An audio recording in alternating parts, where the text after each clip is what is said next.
August. Derleth. August. So, hey, here we are at the 16th, 17th, 18th, 19th, 20th, etc. of August. The second half of August. Here we are. We've got some Donald Wandry. We've got some August Derleth. And do you know something that August Derleth published for Arkham House back in the day? Carmilla. Andrew Grace and some other folks talking about Carmilla in the future coming up on the show, and also going to be doing another one of our writer talks where we talk to writer Zach Ferguson again. You might remember him from an episode of People's Guide to the Cthulhu Mythos where he talks about Fritz Lang, and another one he talked about Ramsey Campbell way back when, and we've had him on here and there. And anyway, Zach will be joining us later this month. And thank you again for listening to Black Clock Audio Tales. I'm your host, DB Spitzer. This is a daily podcast where you get to listen to a chapter of a short story or a chapter of a horror story or Gothic story or anything like that. Folklore, one day at a time, hear a couple of stories, 20 minutes at least, something to keep you going on your commute, your flight, your travels, your daily bits and whatnot that you do to keep sane and, well, I don't know, doing dishes or I don't know, maybe it's something you like to do when you're barbecuing like me. I like to listen to various podcasts like Ken and Robin talk about stuff in Harmontown when I'm barbecuing out in the backyard. Fun stuff. Anyway, so if you want to keep this podcast going and People's Guide to the Cthulhu Mythos and us exploring weird fiction and all that kind of fun stuff, be sure to check out pgttcm.podbean.com and become a patron. Not Patreon. We don't go with Patreon. Or you can go to paypal.me/pgttcm and donate whatever you think is going to help us keep going. If you want to do it on a regular basis, that's great. If you want to just do a one-time thing, that's cool too. And if you don't want to send us money, you just want something cool in return, go to threadless.com, look for pgttcm/ dot, I don't know which one it is, but just look for PGTTCM on threadless.com and get a shirt, get a tote bag, whatever. It helps support the show and keeps us going. We've got some cool designs up right now for logos for the show. We've got Cthulhu designs, we've got various weird fiction authors and horror authors t-shirt designs, and got a new Ratfink inspired Sathagwa t-shirt up there right now. And all right, thank you so much, and remember to rate, review, subscribe wherever you rate, review, and subscribe. Carmilla by J. Sheridan Le Fanu. Chapter 7. Descending. It would be vain my attempting to tell you the horror with which even now I recall the occurrence of that night. It was no such transitory terror as a dream leaves behind it. It seemed to deepen by time, and communicated itself to the room and the very furniture that had encompassed the apparition. I could not bear next day to be alone for a moment. I should have told Papa, but for two opposite reasons. At one time I thought he would laugh at my story, and I could not bear its being treated as a jest, and at another, I thought he might fancy that I had been attacked by the mysterious complaint which had invaded our neighborhood. I had myself no misgiving of the kind, and as he had been rather an invalid for some time, I was afraid of alarming him. I was comfortable enough with my good-natured companions, Madame Perrodon and the vivacious Mademoiselle La Fontaine. They both perceived that I was out of spirits and nervous, and at length I told them what lay so heavy at my heart. Mademoiselle laughed, but I fancied that Madame Perrodon looked anxious. "By the by," said Mademoiselle, laughing, "the long lime-tree walk behind Carmilla's bedroom window is haunted." "Nonsense!" exclaimed Madame, who probably thought the theme rather inopportune. "And who tells that story, my dear?" "Martin says he came up twice when the old yard gate was being repaired before sunrise, and twice saw the same female figure walking down the lime-tree avenue." "So well he might. as long as there are cows to milk in the river fields," said Madame. "I dare say, but Martin chooses to be frightened, and never did I see fool more frightened." "You must not say a word about it to Carmilla, because she can see down that walk from her room window," I interposed, "and she is, if possible, a greater coward than I." Carmilla came down rather later than usual that day. "I was so frightened last night," she said, so soon as we were together, "and I am sure I should have seen something dreadful if it had not been for that charm I bought from the poor little hunchback who I called such hard names. I had a dream of something black coming round my bed, and I awoke in perfect horror, and I really thought for some seconds I saw a dark figure near the chimney-piece. But I felt under my pillow for my charm, and the moment my fingers touched it, the figure disappeared, and I felt quite certain, only that I had it by me, that something frightful would have made its appearance, and perhaps throttled me as it did those poor people we heard of." "Well, listen to me," I began, and recounted my adventure, at the recital of which she appeared horrified. "And had you the charm near you?" she asked earnestly. "No, I had dropped it into a china vase in the drawing-room, but I shall certainly take it with me tonight, as you have so much faith in it. At this distance of time I cannot tell you, or even understand, how I overcame my horror so effectually as to lie alone in my room that night. I remember distinctly that I pinned the charm to my pillow. I fell asleep almost immediately, and slept even more soundly than usual all night. Next night I passed as well. My sleep was delightfully deep and dreamless. But I wakened with a sense of lassitude and melancholy, which, however, did not exceed a degree that was almost luxurious. "Well, I told you so," said Carmilla, when I described my night's sleep. "I had such delightful sleep myself last night. I pinned the charm to the breast of my nightdress. It was too far away the night before. I am quite sure it was all fancy, except the dreams. I used to think that evil spirits made dreams, but our doctor told me it is no such thing. Only a fever passing by, or some other malady, as they often do, he said, knocks at the door, and not being able to get in, passes on with that alarm." "And what do you think the charm is?" said I. "It has been fumigated or immersed in some drug, and is an antidote against the malaria," she answered. "Then it acts only on the body?" "Certainly. You don't suppose that evil spirits are frightened by bits of ribbon, or the perfumes of a druggist's shop? No, these complaints, wandering in the air, begin by trying the nerves, and so infect the brain, but before they can seize upon you, the antidote repels them. That, I am sure, is what the charm has done for us. It is nothing magical. It is simply natural." I should have been happier if I could quite have agreed with Carmilla, but I did my best, and the impression was a little losing its force. For some nights I slept profoundly, but still every morning I felt the same lassitude, and a languor weighed upon me all day. I felt myself a changed girl. A strange melancholy was stealing over me, a melancholy that I would not have interrupted.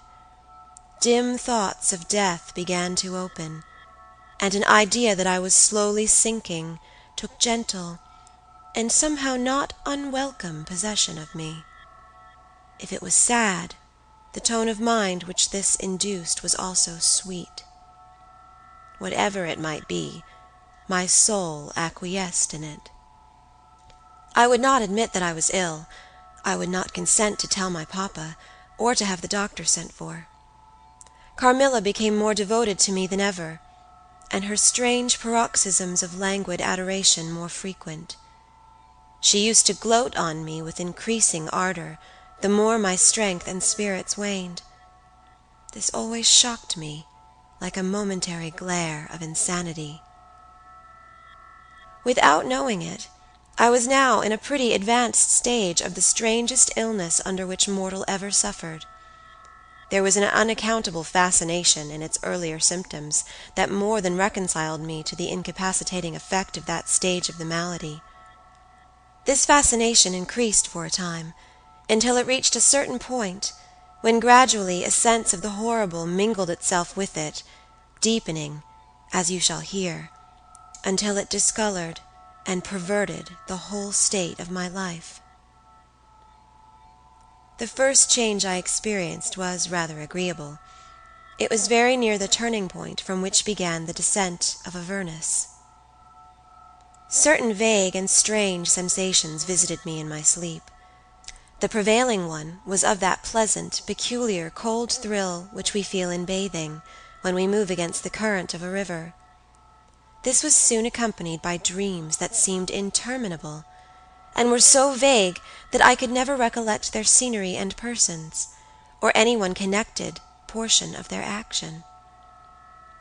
But they left an awful impression, and a sense of exhaustion, as if I had passed through a long period of great mental exertion and danger. After all these dreams there remained on waking a remembrance of having been in a place very nearly dark, and of having spoken to people whom I could not see, and especially of one clear voice, of a female's, very deep, that spoke as if at a distance, slowly, and producing always the same sensation of indescribable solemnity and fear. Sometimes there came a sensation as if a hand was drawn softly along my cheek and neck. Sometimes it was as if warm lips kissed me, and longer, and more lovingly as they reached my throat, but there the caress fixed itself. My heart beat faster, my breathing rose and fell rapidly and full drawn. A sobbing that rose into a sense of strangulation supervened and turned into a dreadful convulsion in which my senses left me, and I became unconscious. It was now 3 weeks since the commencement of this unaccountable state. My sufferings had, during the last week, told upon my appearance. I had grown pale. My eyes were dilated and darkened underneath, and the languor which I had long felt began to display itself in my countenance.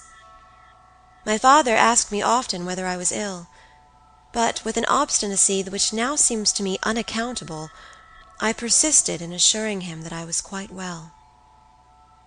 In a sense this was true. I had no pain. I could complain of no bodily derangement. My complaint seemed to be one of the imagination, or the nerves, and horrible as my sufferings were, I kept them, with a morbid reserve, very nearly to myself. It could not be that terrible complaint which the peasants called the oupire, for I had now been suffering for 3 weeks, and they were seldom ill for much more than 3 days, when death put an end to their miseries. Carmilla complained of dreams and feverish sensations, but by no means of so alarming a kind as mine. I say that mine were extremely alarming. Had I been capable of comprehending my condition, I would have invoked aid and advice on my knees. The narcotic of an unsuspected influence was acting upon me, and my perceptions were benumbed. I am going to tell you now of a dream that led immediately to an odd discovery. One night, instead of the voice I was accustomed to hear in the dark, I heard one, sweet and tender, and at the same time terrible, which said, "Your mother warns you to be aware of the assassin." At the same time a light unexpectedly sprang up, and I saw Carmilla standing near the foot of my bed in her white nightdress, bathed from her chin to her feet in one great stain of blood. I wakened with a shriek, possessed with the idea that Carmilla was being murdered. I remember springing from my bed, and my next recollection is that of standing on the lobby crying for help. Madame and Mademoiselle came scurrying out of their rooms in alarm. A lamp burned always on the lobby, and seeing me, they soon learned the cause of my terror. I insisted on our knocking at Carmilla's door. Our knocking was unanswered. It soon became a pounding and an uproar. We shrieked her name, but all was vain. We all grew frightened, for the door was locked. We hurried back in panic to my room. There we rang the bell long and furiously.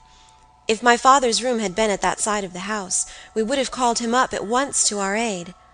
But alas, he was quite out of hearing, and to reach him involved an excursion for which we none of us had courage. Servants, however, soon came running up the stairs. I had got on my dressing gown and slippers meanwhile, and my companions were already similarly furnished. Recognizing the voices of the servants on the lobby, we sallied out together, and having renewed as fruitlessly our summons at Carmilla's door, I ordered the men to force the lock.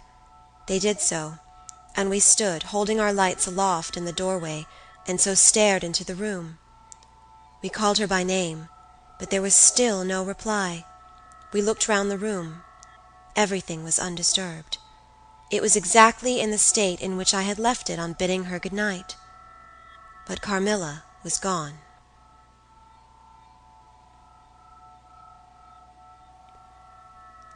Hey everyone, thanks again for listening to Black Clock Audio Tales. And remember to rate, review, and subscribe to the show wherever you rate, review, and subscribe. Help support the show so that we don't have to have advertisements from other people, or even us even, by going to pgttcm.threadless.com and picking up a t-shirt or two, or you can always go to paypal.me/pgttcm and donating a couple of dollars, or going to pgttcm.podbean.com and joining our patron program. And alright, thank you so much, and back to the story. Carmilla by J. Sheridan Le Fanu. Read by Elizabeth Klett. Chapter 8. Search. At sight of the room, perfectly undisturbed except for our violent entrance, we began to cool a little, and soon recovered our senses sufficiently to dismiss the men. It had struck Mademoiselle that possibly Carmilla had been wakened by the uproar at her door, and in her first panic had jumped from her bed, and hid herself in a press, or behind a curtain, from which she could not, of course, emerge until the major domo and his myrmidons had withdrawn. We now recommenced our search, and began to call her name again. It was all to no purpose. Our perplexity and agitation increased. We examined the windows, but they were secured. I implored of Carmilla, if she had concealed herself, to play this cruel trick no longer, to come out and to end our anxieties. It was all useless. I was by this time convinced that she was not in the room, nor in the dressing-room, the door of which was still locked on this side. She could not have passed it. I was utterly puzzled. Had Carmilla discovered one of those secret passages which the old housekeeper said were known to exist in the Schloss, although the tradition of their exact situation had been lost? A little time would, no doubt, explain all. Utterly perplexed as, for the present, we were. It was past 4 o'clock, and I preferred passing the remaining hours of darkness in Madame's room. Daylight brought no solution of the difficulty. The whole household, with my father at its head, was in a state of agitation next morning. Every part of the chateau was searched. The grounds were explored. No trace of the missing lady could be discovered. The stream was about to be dragged. My father was in distraction. What a tale to have to tell the poor girl's mother on her return! I, too, was almost beside myself, though my grief was of quite a different kind. The morning was passed in alarm and excitement. It was now 1 o'clock, and still no tidings. I ran up to Carmilla's room, and found her standing at her dressing-table. I was astounded. I could not believe my eyes. She beckoned to me with her pretty finger in silence. Her face expressed extreme fear. I ran to her in an ecstasy of joy. I kissed and embraced her again and again. I ran to the bell and rang it vehemently to bring others to the spot who might at once relieve my father's anxiety. "Dear Carmilla, what has become of you all this time? We have been in agonies of anxiety about you," I exclaimed. "Where have you been? How did you come back?" "Last night has been a night of wonders," she said. "For mercy's sake, explain all you can." "It was past 2 last night," she said, "when I went to sleep as usual in my bed, with my doors locked, that of the dressing-room and that opening upon the gallery. My sleep was uninterrupted, and, so far as I know, dreamless. But I woke just now on the sofa in the dressing-room there, and I found the door between the rooms open, and the other door forced. How could all this have happened without my being wakened? It must have been accompanied with a great deal of noise, and I am particularly easily wakened. And how could I have been carried out of my bed without my sleep having been interrupted, I whom the slightest stir startles?" By this time Madame, Mademoiselle, my father, and a number of the servants were in the room. Carmilla was of course overwhelmed with inquiries, congratulations, and welcomes. She had but one story to tell, and seemed the least able of all the party to suggest any way of accounting for what had happened. My father took a turn up and down the room, thinking. I saw Carmilla's eye follow him for a moment, with a sly, dark glance. When my father had sent the servants away, Mademoiselle having gone in search of a little bottle of valerian and sal volatile, and there being no one now in the room with Carmilla, except my father, Madame, and myself, he came to her thoughtfully, took her hand very kindly, and led her to the sofa and sat down beside her. "Will you forgive me, my dear, if I risk a conjecture and ask a question?" "Who can have better right?" she said. "Ask what you please, and I will tell you everything. But my story is simply one of bewilderment and darkness. I know absolutely nothing. Put any question you please, but you know, of course, the limitations Mamma has placed me under." "Perfectly, my dear child. I need not approach the topics on which she desires our silence. Now, the marvel of last night consists in your having been removed from your bed in your room, without being wakened, and this removal having occurred apparently while the windows were still secured, and the 2 doors locked upon the inside. I will tell you my theory, and ask you a question." Carmilla was leaning on her hand dejectedly. Madame and I were listening breathlessly. "Now my question is this. Have you ever been suspected of walking in your sleep?" "Never. Since I was very young, indeed." "But you did walk in your sleep when you were young?" "Yes, I know I did. I have been told so often by my old nurse." My father smiled and nodded. "Well, what has happened is this. You got up in your sleep, unlocked the door, not leaving the key, as usual, in the lock, but taking it out and locking it on the outside. You again took the key out, and carried it away with you to some one of the 25 rooms on this floor, or perhaps upstairs or downstairs. There are so many rooms and closets, so much heavy furniture, and such accumulations of lumber that it would require a week to search this old house thoroughly. Do you see now what I mean?" "I do, but not all," she answered. "And how, Papa, do you account for her finding herself on the sofa in the dressing-room, which we had searched so carefully?" "She came there after you had searched it, still in her sleep, and at last awoke spontaneously, and was as much surprised to find herself where she was as anyone else. I wish all mysteries were as easily and innocently explained as yours, Carmilla," he said, laughing. "And so we may congratulate ourselves on the certainty that the most natural explanation of the occurrence is one that involves no drugging, no tampering with locks, no burglars or poisoners or witches, nothing that need alarm Carmilla or anyone else for our safety." Carmilla was looking charmingly. Nothing could be more beautiful than her tints. Her beauty was, I think, enhanced by that graceful languor that was peculiar to her.